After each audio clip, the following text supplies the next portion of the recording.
Car Dieu a tant aimé le monde qu'il a donné son Fils unique, pour que quiconque met sa foi en lui ne se perde pas, mais ait la vie éternelle. Dieu, en effet, n'a pas envoyé son Fils dans le monde pour juger le monde, mais pour que par lui le monde soit sauvé. Celui qui met sa foi en lui n'est pas jugé, mais celui qui ne croit pas est déjà jugé parce qu'il n'a pas mis sa foi dans le nom du Fils unique de Dieu.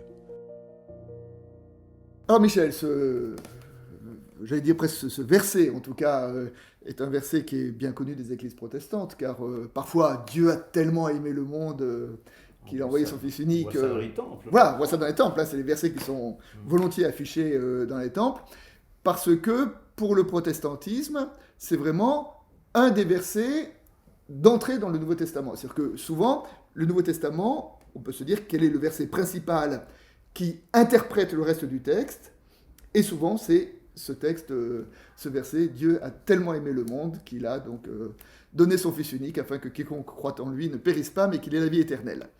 Alors donc pour essayer de comprendre, de décrypter ce verset, la première question à poser c'est Dieu a tellement aimé le monde. Alors, Dieu a aimé le monde. Comment comprendre cette expression si essentielle dans l'Évangile ? Puis qu'est-ce que c'est que le monde ? C'est l'humanité.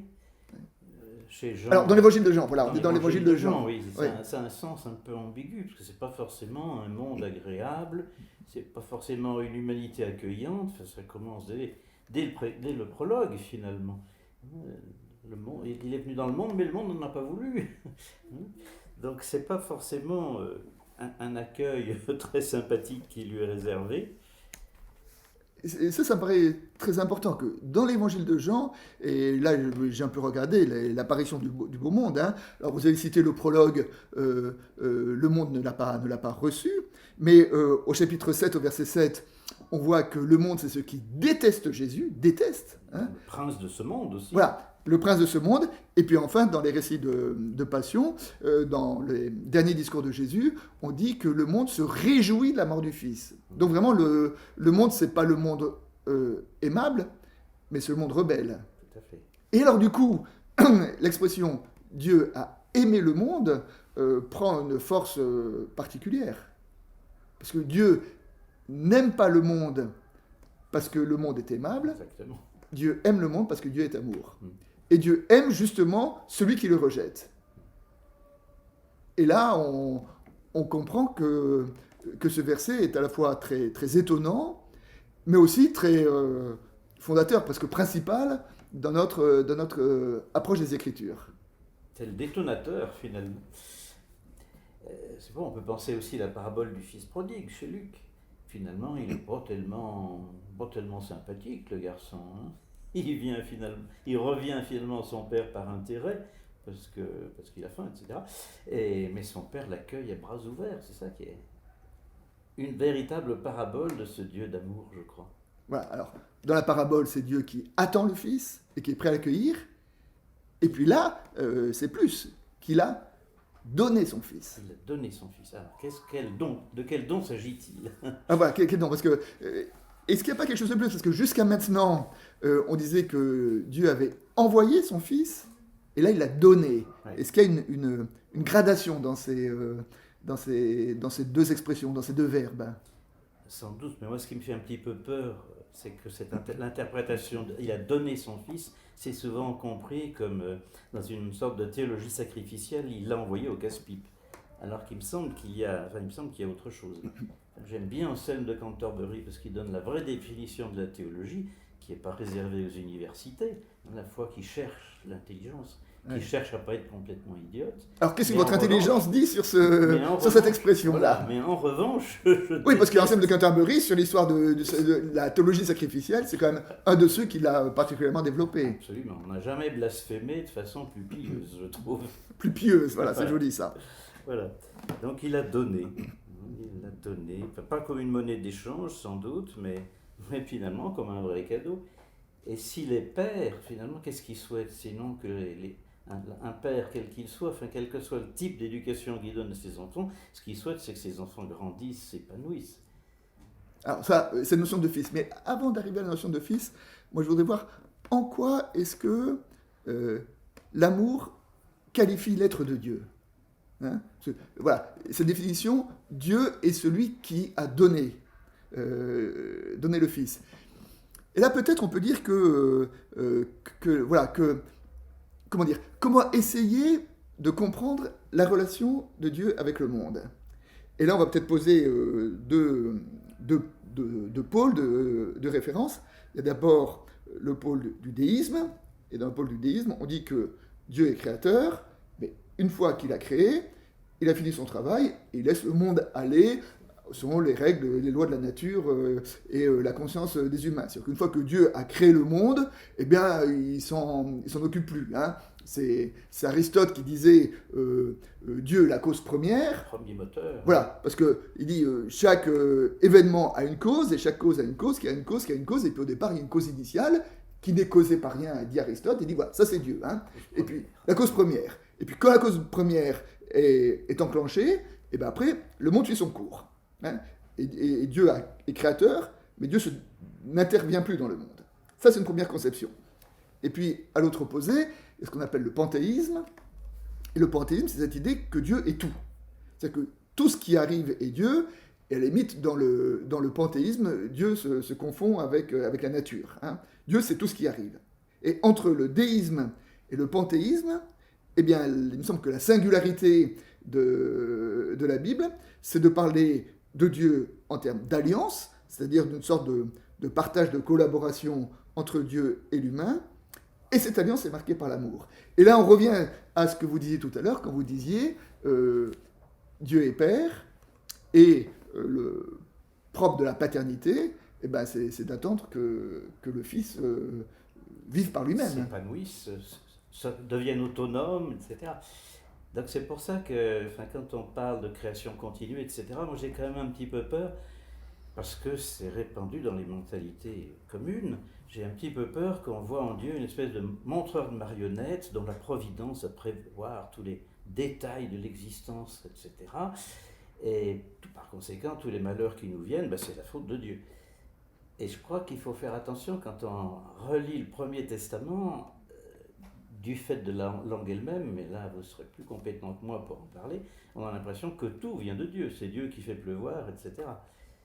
Alors que, puisqu'on parlait d'Aristote tout à l'heure, on peut aussi évoquer les scolastiques qui disaient Dieu, c'est la cause première, c'est cet amour qui est le moteur du monde, mais il ne s'occupe pas des causes secondes. Il y a les lois de la nature qui tournent toutes seules.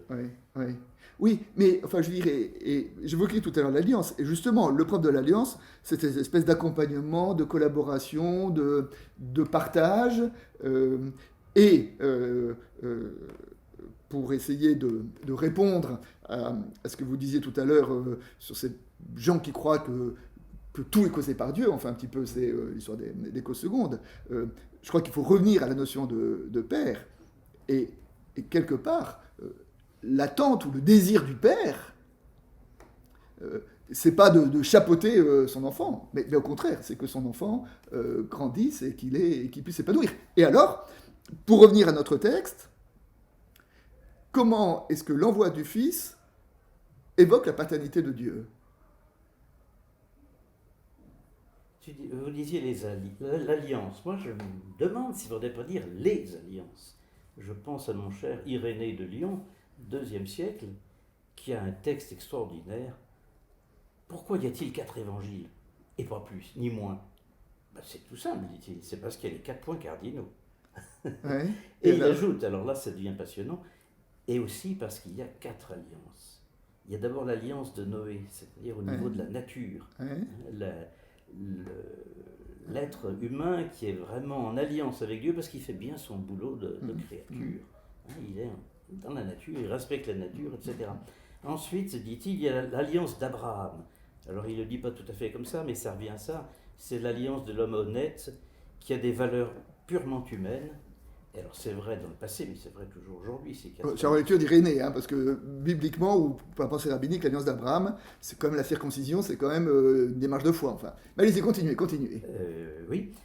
Mais il n'y a pas que de foi humaine, et il n'y a pas que de foi religieuse, il y a aussi des foi humaines. Ouais, Hein, ouais, et c'est ouais. là qu'on peut retrouver... Une dimension de l'universel. Voilà, c'est là qu'on peut retrouver l'homme qui est un honnête homme, à tous les sens du terme.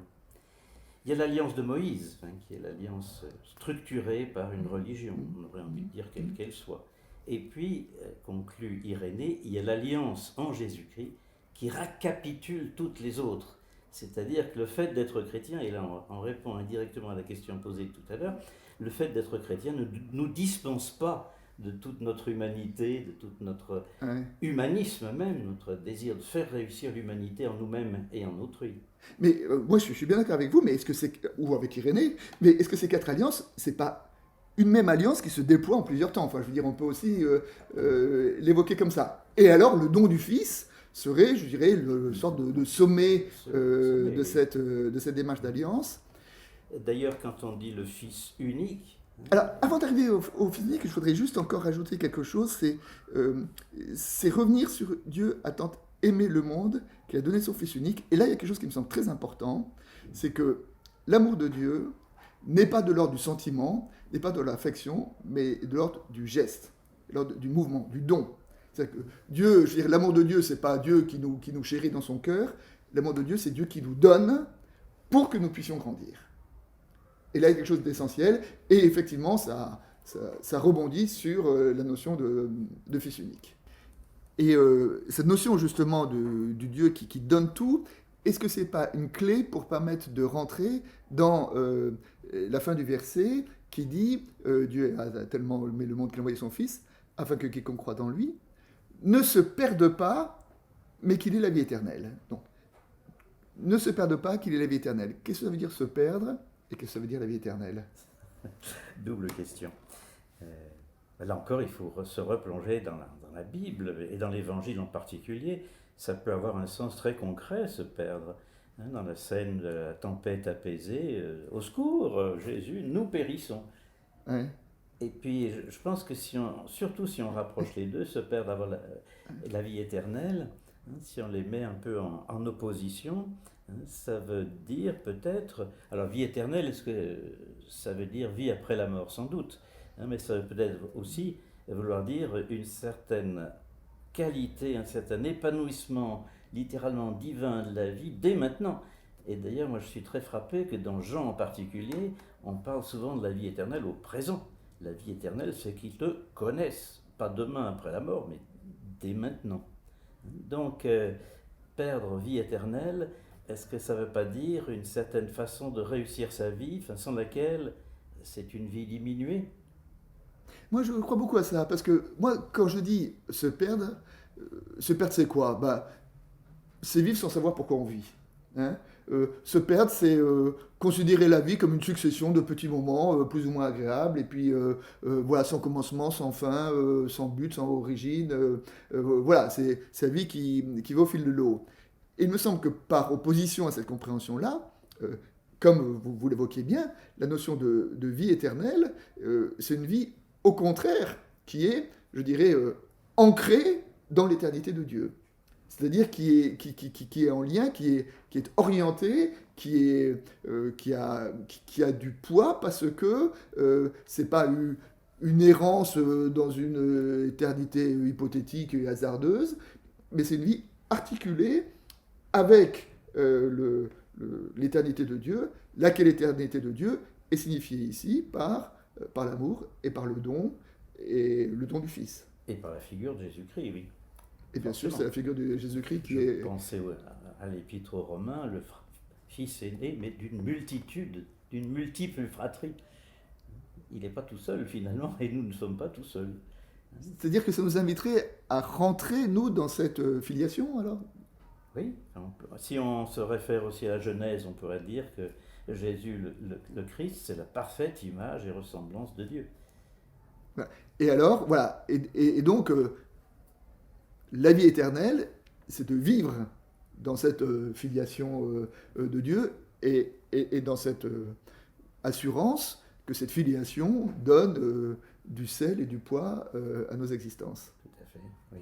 Alors maintenant, au verset suivant, Dieu, en effet, n'a pas envoyé son Fils dans le monde pour juger le monde, mais pour que le monde soit sauvé. Alors là, ça marque l'opposition entre le jugement et le salut. Dieu n'a... Alors, d'abord, qu'est-ce que ça nous dit du jugement, alors, pour le coup? Moi, ça me fait penser à Jean-Baptiste, qui annonce un Messie qui va juger tout de suite, et qui va brûler les méchants, etc. Et alors, Dieu s'oppose à Jean-Baptiste? La prophétie de Jean-Baptiste ne s'est pas réalisée. On a même l'impression que c'est un peu le contraire. On le voit dans le texte qui est là.